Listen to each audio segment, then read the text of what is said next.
And a very good morning to you all. And wow, what a packed house for Rob. No pressure then, Rob, this morning. Hello, good morning, and a very warm welcome to Breakfast with Arup.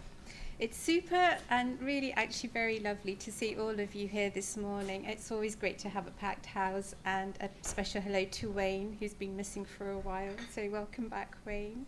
My name is Farah, and I'm the Marketing and Communications Leader for Buildings London. A very warm welcome to you all. And so to our speaker this morning. Growing up, Rob enjoyed knowing how things worked, especially things that did stuff and moved. However, his grandfather thought Rob was rather a difficult child. This was especially reaffirmed when Rob found his grandfather's toolbox in the garden shed one day. He was always taking things apart to see how they were built. Things rather came to a head one evening when Rob embarked on dismantling his grandfather's much beloved carriage clock. And this duly broke. Rob was later to find out that this had actually belonged to his great-grandmother.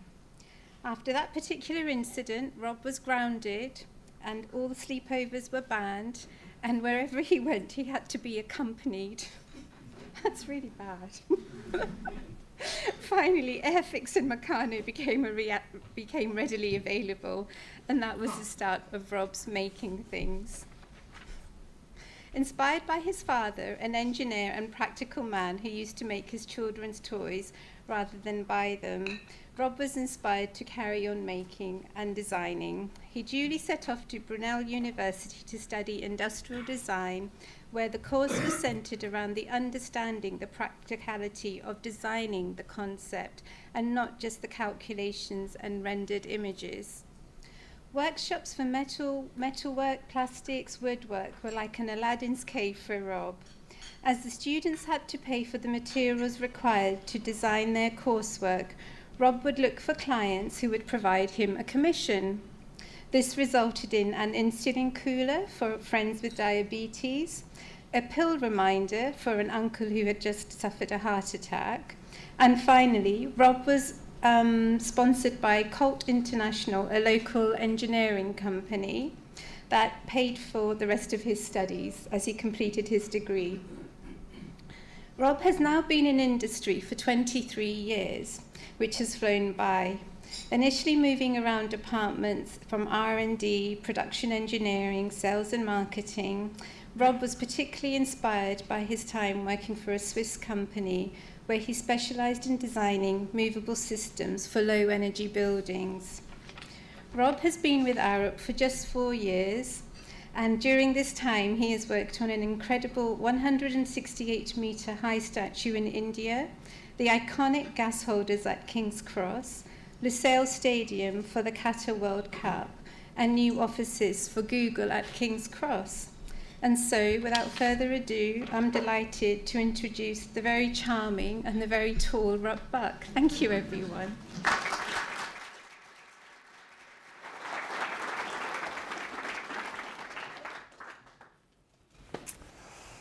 Excellent.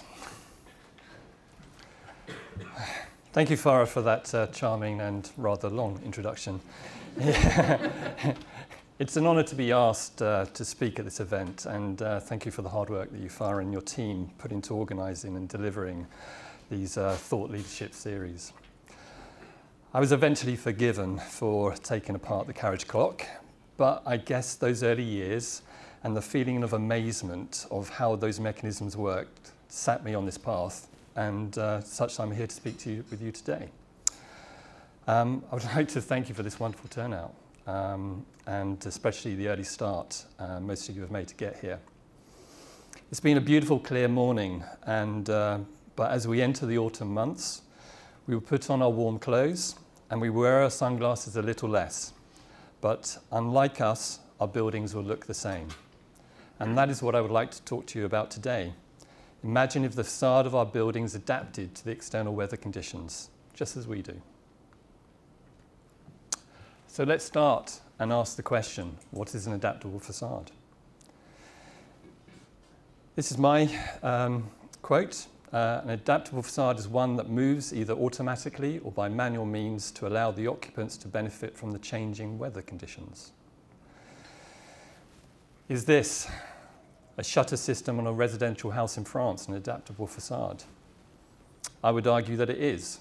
Through a combination of tilting the louvers and opening the window behind, the system can allow natural airflow whilst preventing the heat of the sun entering the building.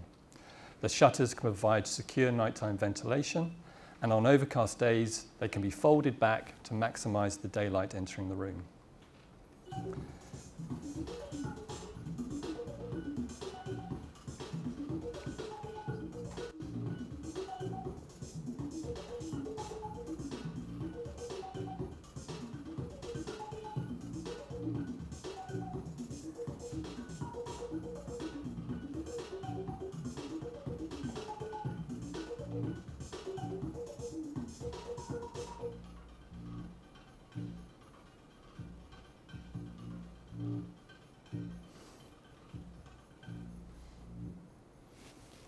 And this, the Kaifa Technik showroom in Austria, the vertical sliding folding shutters can change the daylight into the space, as well as completely changing the appearance of the building.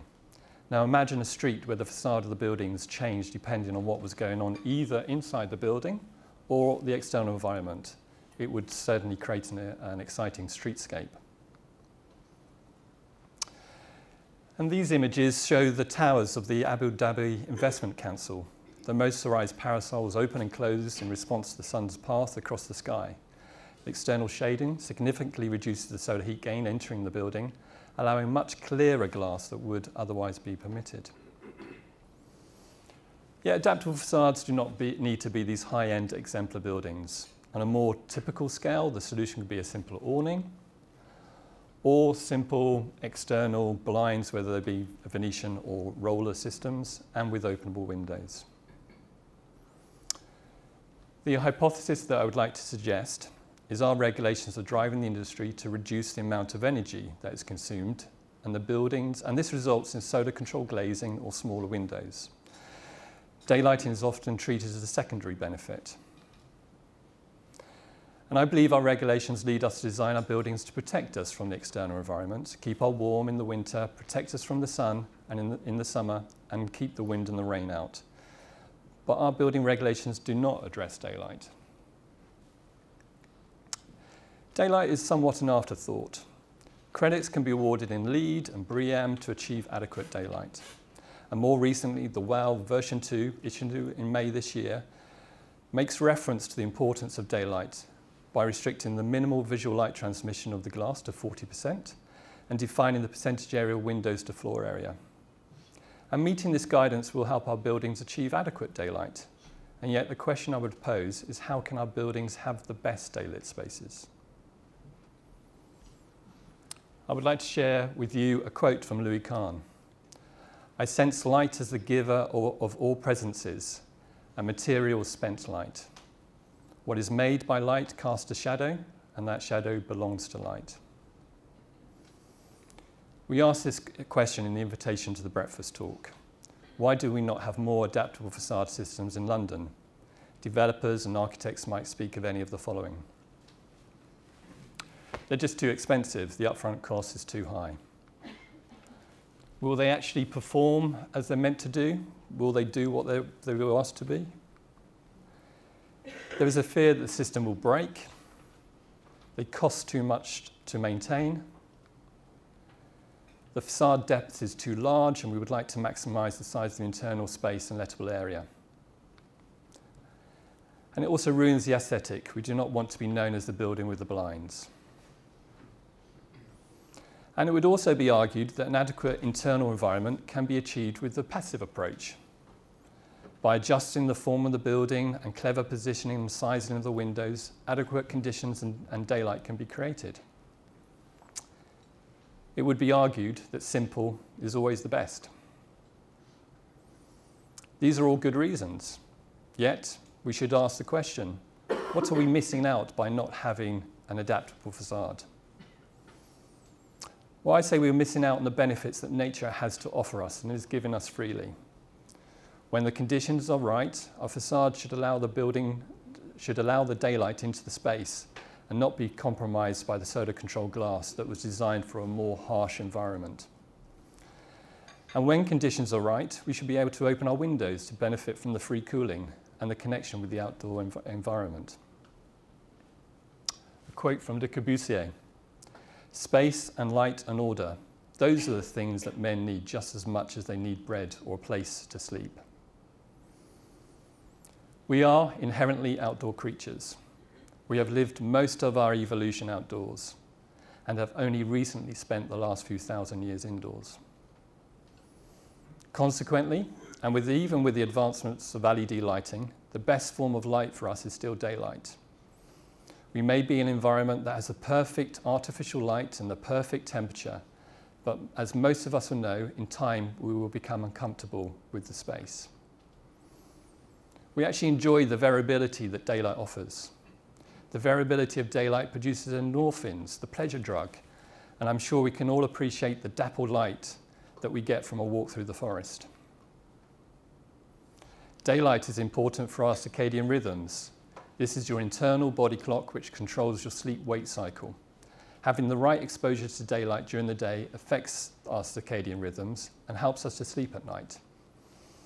A lack of daylight can have the opposite effect, and we can also appreciate how a poor night's sleep can affect our productivity the next day. And again, yet daylight is not a priority when it comes to our building design in the UK. Views and wow factor are the drivers for our fully glazed boxes that we create in London, yet sadly not daylight. I would like to share some research with you on the impact that daylight can have on our productivity. A study conducted in a secondary school in Denmark showed that the grades for students sitting next to the window were 5 to 14% higher and showed 20 to 26 faster learning. Some good stats.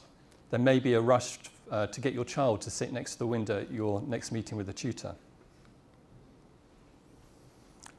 Research by Cornell University in New York reinforces the connection of natural light with employee well-being.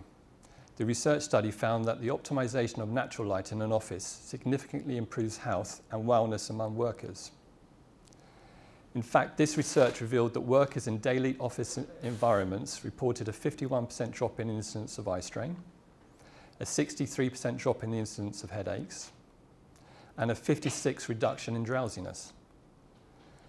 And an opinion survey of almost 2,000 American employees concluded that access to natural light and views of the outdoors were the #1 attribute of the workplace environment, outranking other perks like on-site cafeterias, fitness centres, and premium perks, including on-site childcare. The Future Workplace Employee Experience study found 78% of employees say access to natural light and views improved their well-being, and 70% reported improved work performance. But natural light isn't the only important aspect of workplace wellness, of course. For example, one frequently cited study showed that improved air quality caused mental cognition to soar. Where the external environment allows for it, natural ventilation offers a real benefit as a free source of cooling. The ability to control the internal environment on your own and get direct feedback from your actions, like for instance opening a window, enables the threshold temperature at which you feel comfortable to increase.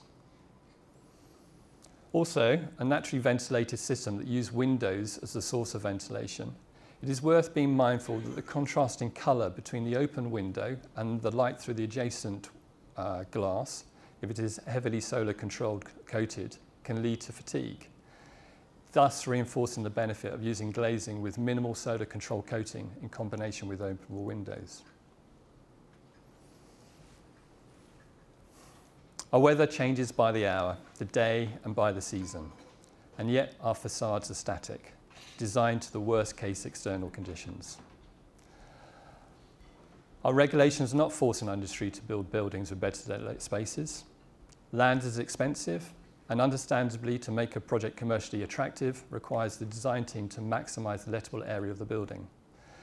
This can result in a building with a deep floor by maintaining adequate daylighting and meeting the credits that in BREEAM become unachievable. Our regulations are focused on safety, quite rightly, and the need to reduce the amount of energy that our buildings consume. And recently, most of you will have heard the need to limit the maximum temperature of global warming from 2 degrees centigrade to 1.5 degrees C. The solar gain passing through the glazing hits up the office space. This increase in temperature is then removed by the cooling systems to maintain a comfortable environment. The more solar gain, the bigger cooling plant required and the more energy that is used. As our regulations become more onerous over time, the amount of energy that our buildings can consume will reduce. It is likely then the allowable solar heat entering the facade will require to be reduced further, resulting in smaller windows and the need to having higher solar controlled glass. And this will reduce the potential benefit of daylight further. But it is worth asking ourselves, how do other countries design for daylight?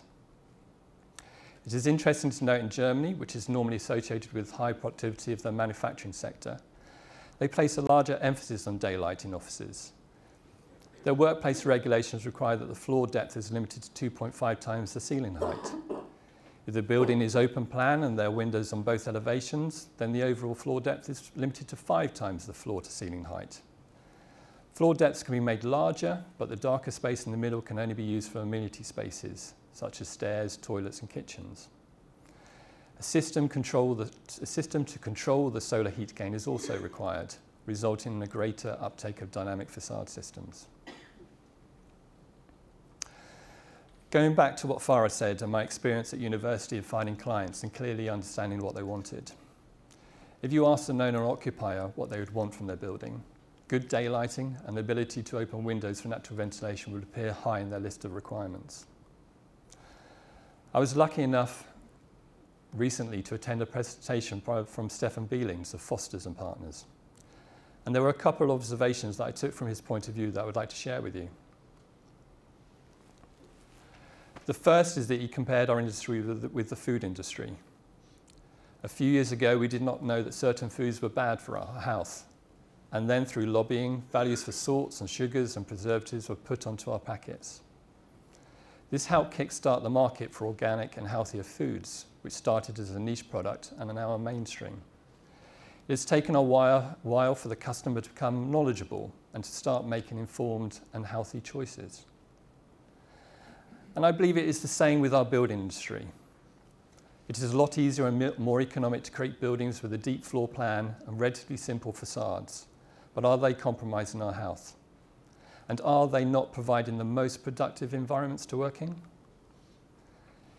If you compare with all the costs of running a service business over a 10-year period, these are the visible costs that our industry are interested in and strive to reduce.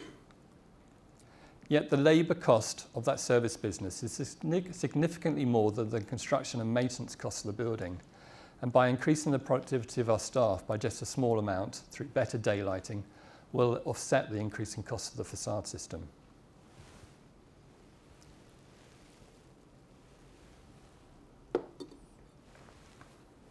Our offices should be designed as our most productive environments. It should provide us with the conditions that we can work to our best and definitely worth the commute. Otherwise, one would argue, why don't we work from home?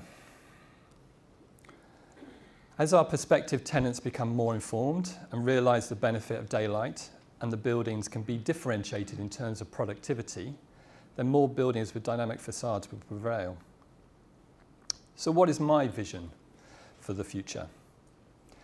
It is clear that our buildings will need to become more energy efficient and regulations become tighter.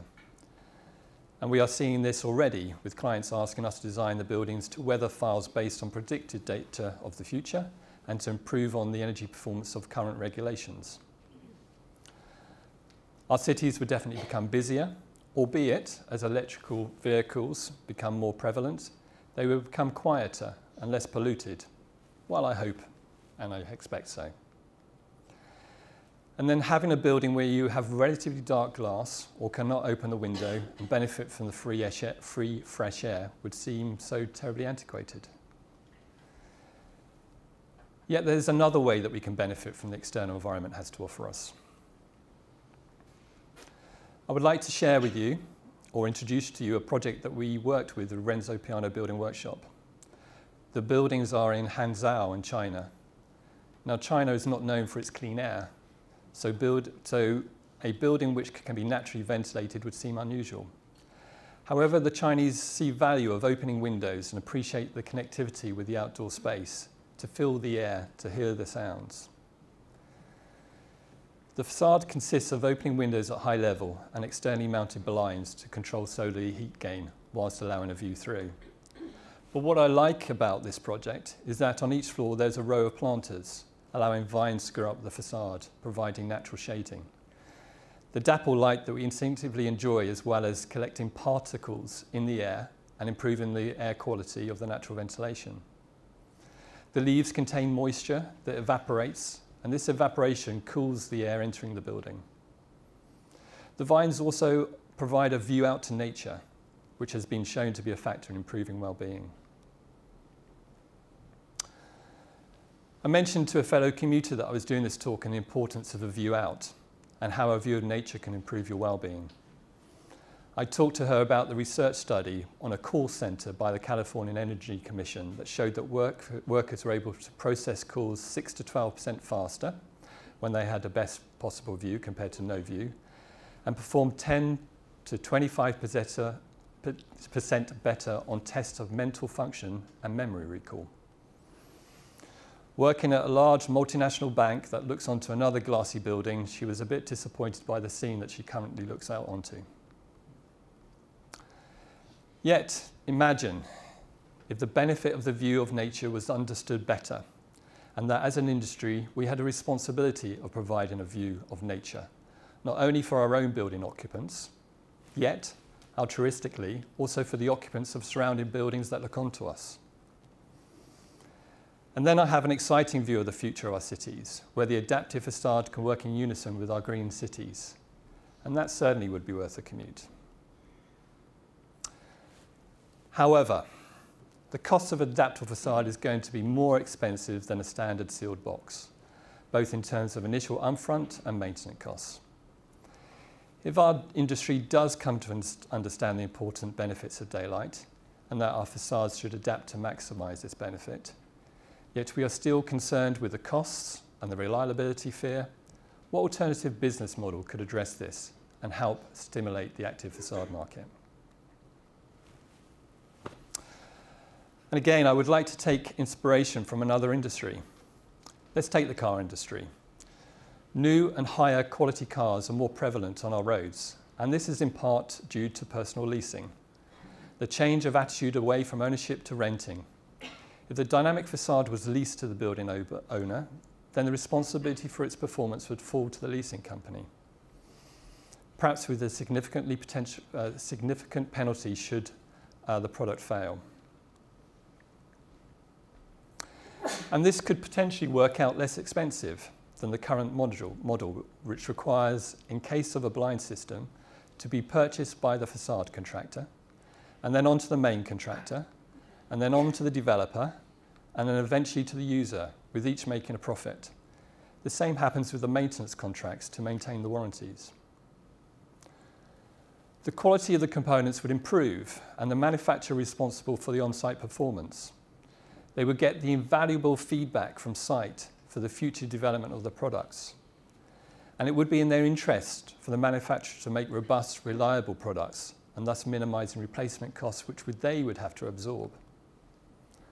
And at the end of the product's life, the manufacturer would be responsible for upgrading it and recycling it. And this would help to support a circular economy.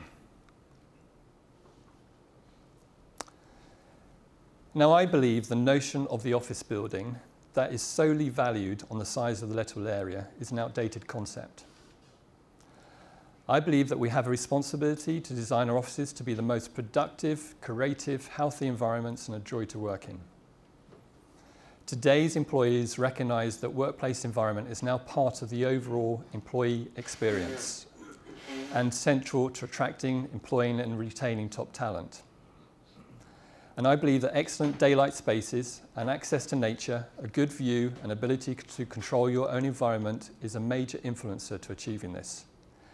And a dynamic facade which allows people to connect with the environment and maximize its benefits is one tool to help us, the industry, to achieve this goal. I would like to leave you with a couple of thoughts.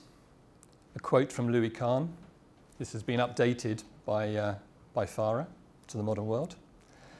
The sun never knew how great she was until she hit the side of the building.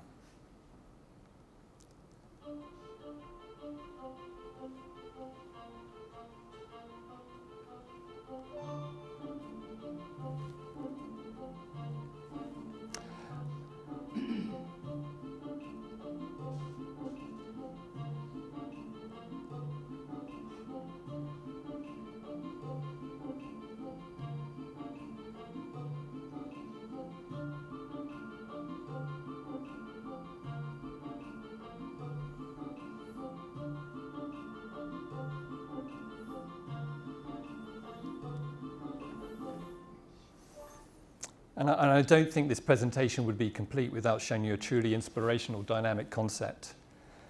And now wouldn't it be amazing if all our buildings could do this? The exposed mechanism is a thing of beauty, and I would love to know how it could work. It takes me back to the time I was a small boy and the carriage clock was on the mantelpiece. If I only could find my grandfather's toolbox. Thank you. Any questions?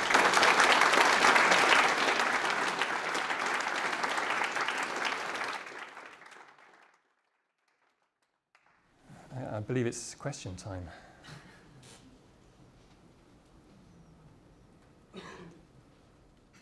Excellent. Hello.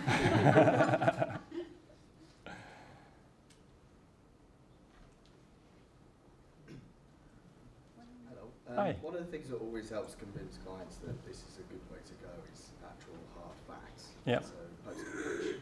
Do you have any examples of projects you've worked on with any post-completion data, post-occupancy work that demonstrate gains? Yeah. There's the BRE. I was involved in a project which was creating a specification for the Energy Office of the Future. And it was at the time when the only guidance was the CIBSE guidance for measuring what comfort was.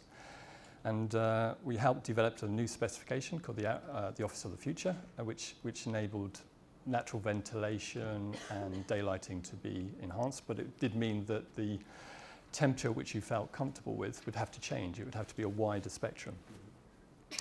And the first building that was created with this specification was, it was called BRE Building 16, or the Energy Office of the Future in Watford. And there they had glass louvers on the outside to prevent the heat gain coming in. And they had solar chimneys. So we were learning techniques from, things that we'd forgot from the Victorian era. The Victorians used to keep their fires on during the summer and have their windows open to allow the airflow to come in to get up there. So they did a sort of a 2-year occupant study in terms of how that building was working.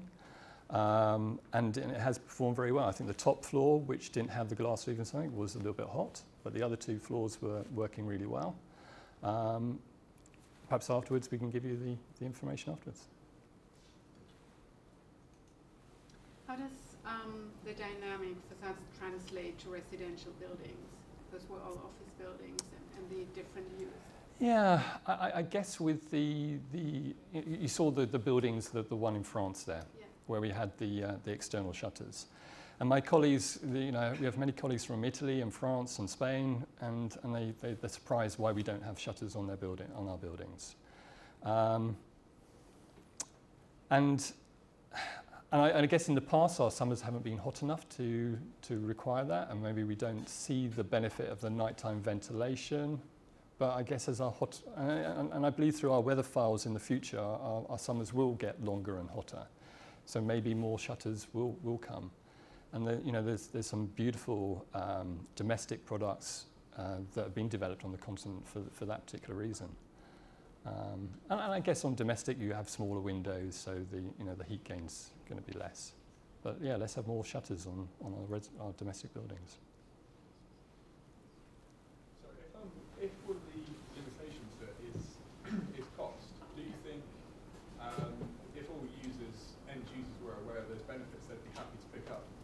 some of those costs in rental leasing?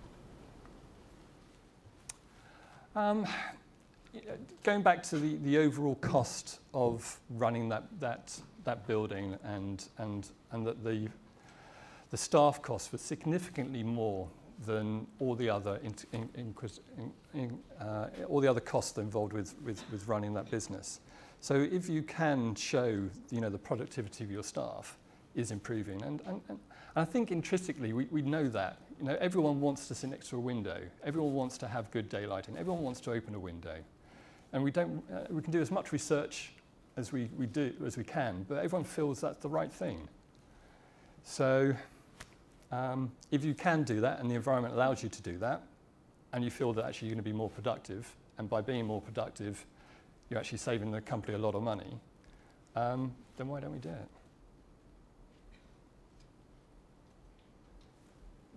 Peter. What we can do to not add additional energy to adaptive systems? Can we develop systems which are working by themselves? Or? Yeah, there's a lot of research at the moment for systems that just automatically adjust. I did a project about 10 years ago which was using a thermohydraulic drive, and you had 2 tubes which contained a gas or a liquid that turned into a gas at a certain temperature, and depending on which tube saw the most of the sun, it would cause a pressure, and then that would force a cylinder or a piston to move the louvers, and then so it would automatically track, so it would have no motors and so forth.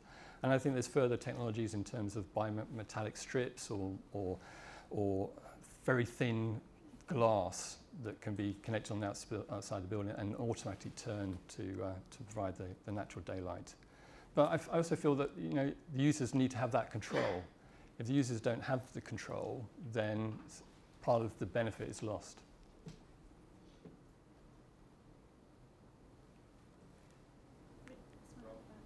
Sorry. What is it about natural light that you can't reproduce with artificial light?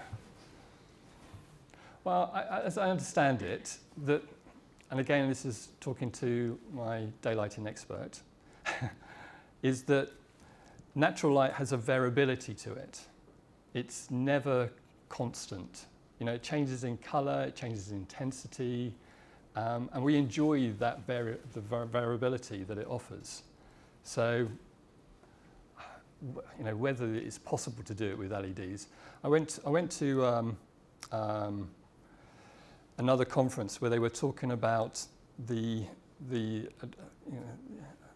fluorescent lighting in the 60s. We started off having very shallow plan buildings, and then fluorescent lighting was invented, and then we started having massive deep plan offices because we could get the same sort of lighting. And we're having a situation where more people than ever wear glasses than they used to, and so there was a correlation between the quality of the artificial light and problem with short-sightedness. So maybe we're going through the same thing with LEDs. Maybe we just don't know the potential problem that they're offering. We've evolved for years to work with daylight.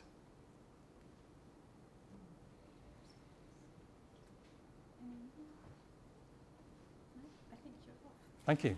Cheers. Thank you.